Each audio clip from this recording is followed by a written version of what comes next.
Hi everyone! There's a strange moment that happens in leadership where everyone in the room slowly turns and looks at you, expecting wisdom. You know the moment. Someone's upset, or something's gone wrong, or the community's rumbling again, or the staff are anxious, or a ministry email's landed with all the warmth of a wet parking ticket, and suddenly all the eyes drift towards you like, wow, what are we going to do?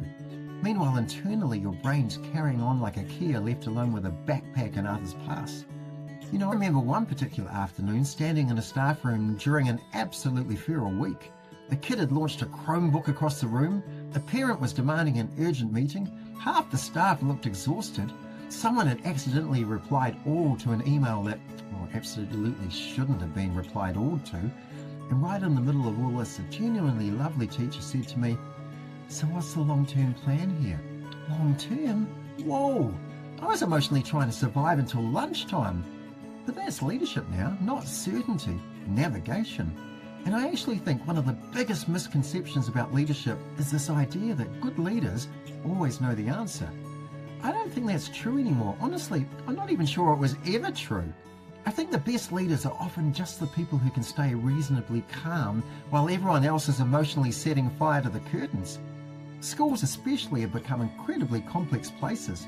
At 9:15 a.m, you're discussing trauma-informed practice.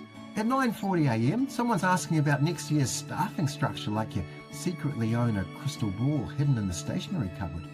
And layered over all this right now is genuine uncertainty. Uncertainty about how schools will even look in a week's time, let alone in a year's time. So some days, it feels like educational leadership has become professional ambiguity management. And yet, I reckon something dangerous happens when leaders feel pressured to perform certainty. You start over-talking and over-explaining, over-meeting, over-emailing, and you begin thinking, if I can just sound confident enough, maybe everyone around me will relax. But people are surprisingly good at detecting fake certainty.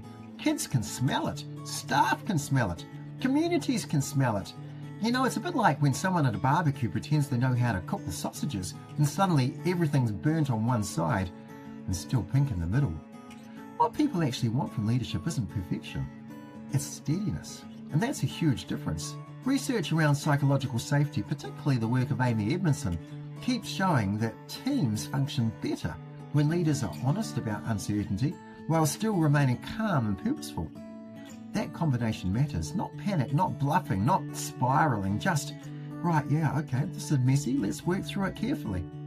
You know, I think some of the wisest leadership moments I've ever had started with the 4 words, I'm not sure yet. Not, I have the answer. Just, I need to think about this properly.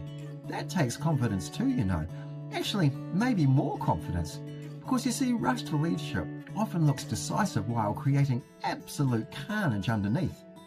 I learn over time that not every situation improves with speed. Some things improve with space. A pause, a walk, a conversation, a night's sleep, a cup of terrible staff room coffee and 10 minutes staring vaguely out the window. You know, honestly, schools desperately need more of that sort of space.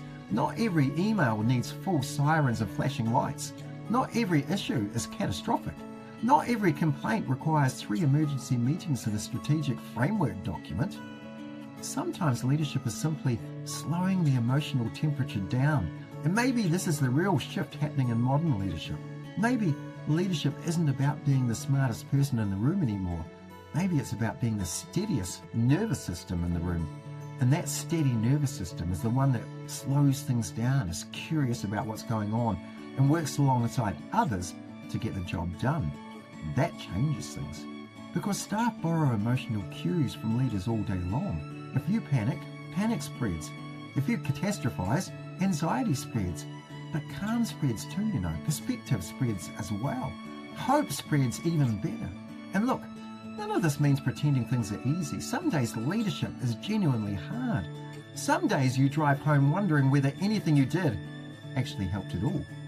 And some nights your brain starts replaying conversations at 3:17 a.m. like it's created its own terrible podcast. That's human. But I think educational leaders need to hear this more often.